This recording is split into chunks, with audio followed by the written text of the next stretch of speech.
Good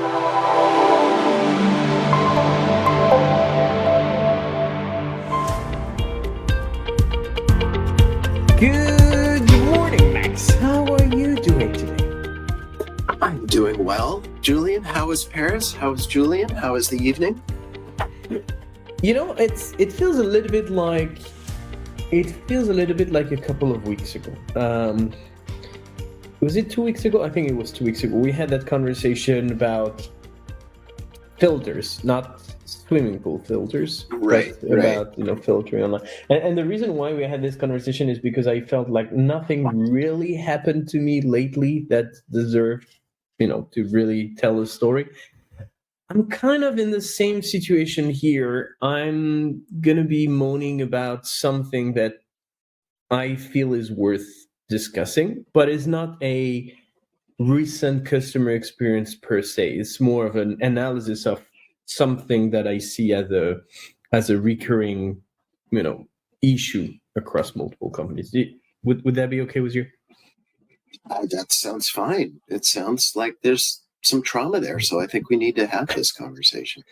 Well, that's something that I feel is bad for me as a customer, and it's probably even worse for companies. And I'm gonna wear two hats for that video. I guess I'm gonna wear my marketing hat, which I seldom wear on that show, but also my CX and / customer hat. What I'd like to talk about is product positioning. And as part of product positioning, is probably more specifically product differentiation. I'm going to start with an old story we had, what was it, a year ago maybe, told you about baby car seats and how you differentiate them one from the. And the whole reason why I want to have this conversation today is recently, a few weeks ago, I had to change that car seat. It was painful enough to buy the first one, but a year later, well. You got to get the big one now, or the bigger one.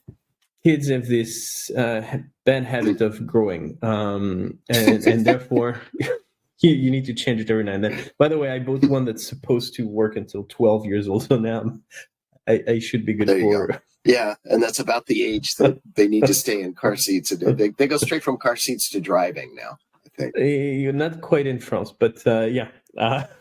So anyway, and the story we had was baby car seats at the time was, how on earth do you decide? How do you know whether you want this one or that one there? Because they all look the same. They are using a lot of jargon, a lot of ISO, blah, blah, blah, a lot of security stuff you know nothing about.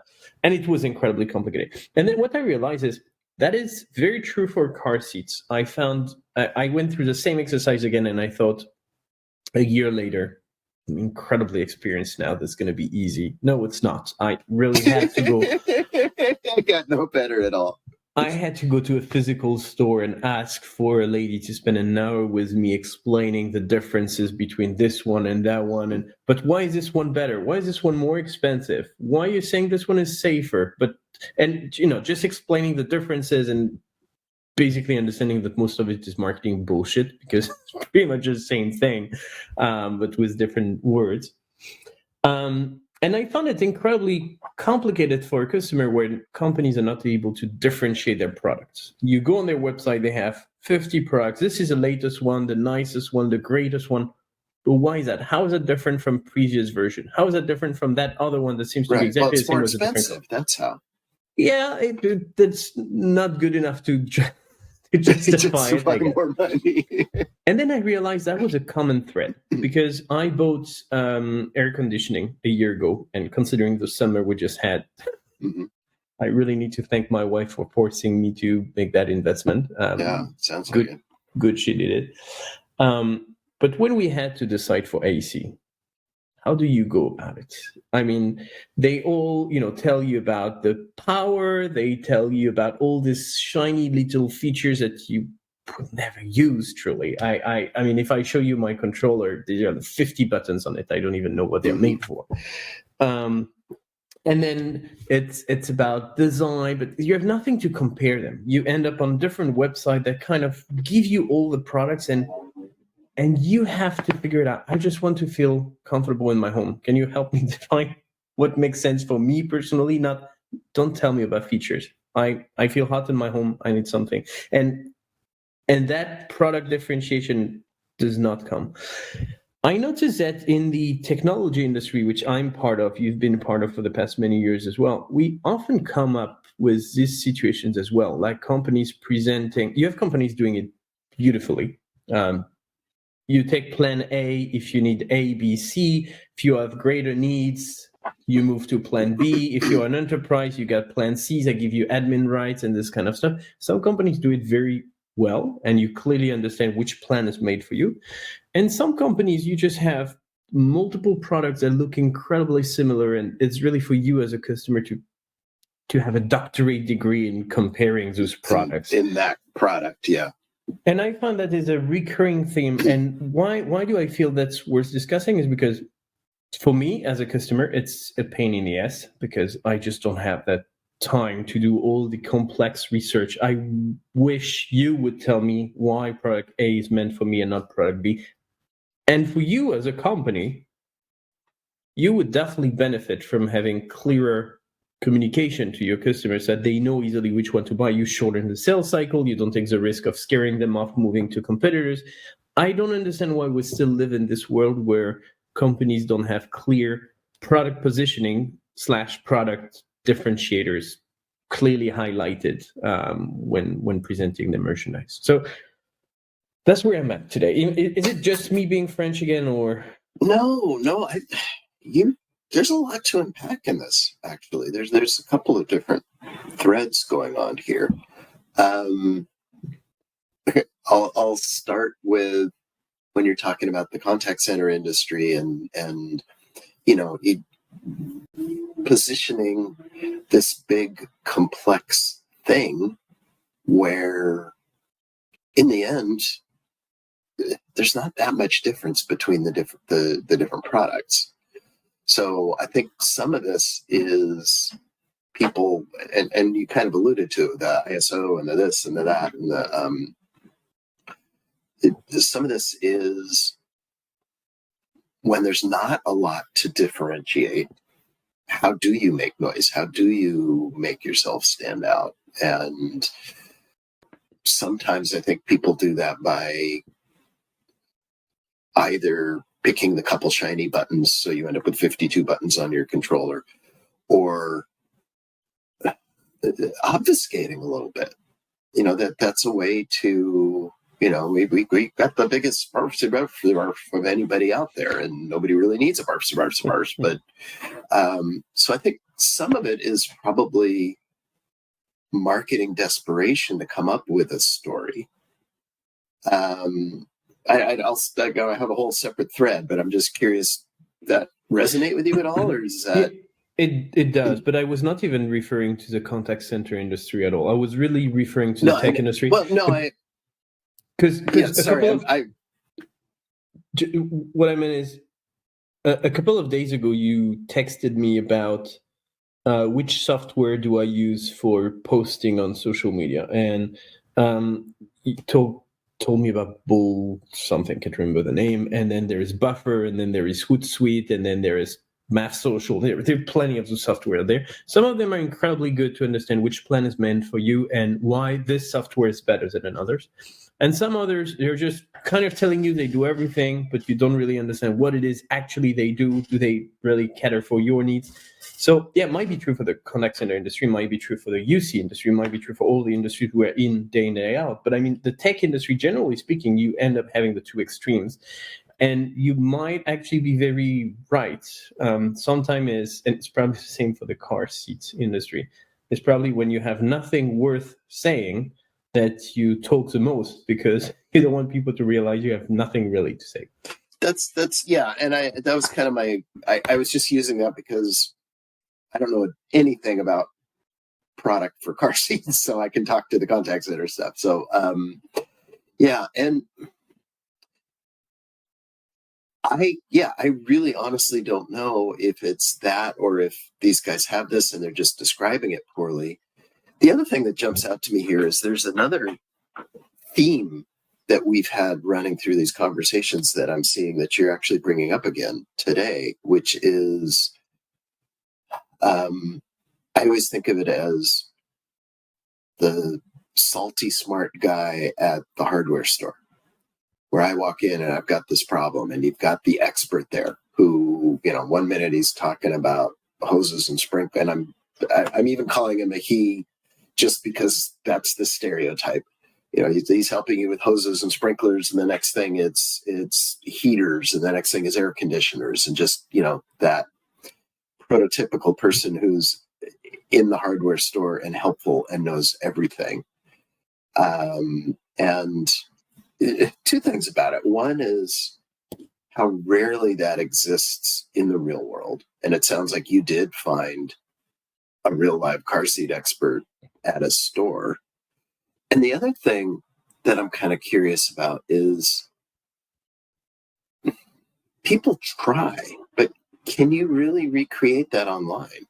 Or is this something where either you're going to have stores to go to for something like that, or are we just going to be that much more blind going forward? Because how do you recreate that?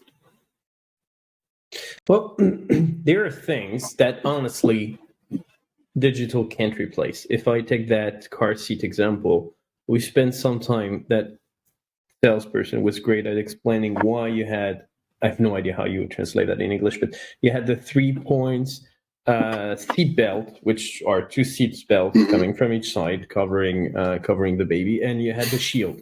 The shield is safer, but the shield goes on the baby's belly and therefore can barely move. Incredibly safe, but probably very hot in summer and not that convenient. That you probably don't understand online. What you can't even tell online is actually taking your baby, putting your baby in the seat, and testing which one is going to make him yell the loudest. Yeah. And that can't happen online. Now, we had that conversation a few weeks back around, can probably order it, test it, return it. It's probably easier to go to the local store anyway. So we've had that experience. She was great. Honestly, I don't think it could have been as good online, but it could definitely have been much better than what I had, which is nothing. This is a new one. I had such a terribly hard time. You either go to websites that call themselves what do they call themselves? Like comparison websites, whatever titles you use for these things usually, where they basically compare products price-wise and they give their own grade, which is, I mean, I've been in the industry long enough to know that the grades are usually not customer reviews, but who's paying the most to get their product first, right? So probably worth nothing. Or you go on the constructor's website and it's even worse. They just give you all of their products with no explanation on how they are different.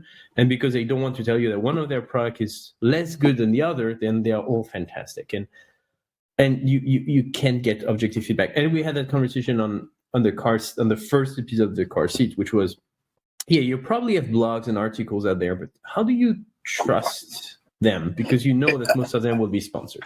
So I'm back to square one a year later, and I feel as frustrated as I was the first time. And I just realized it's not just car seats; it's car seats. I had this with the AC. You probably have it with most technological items nowadays.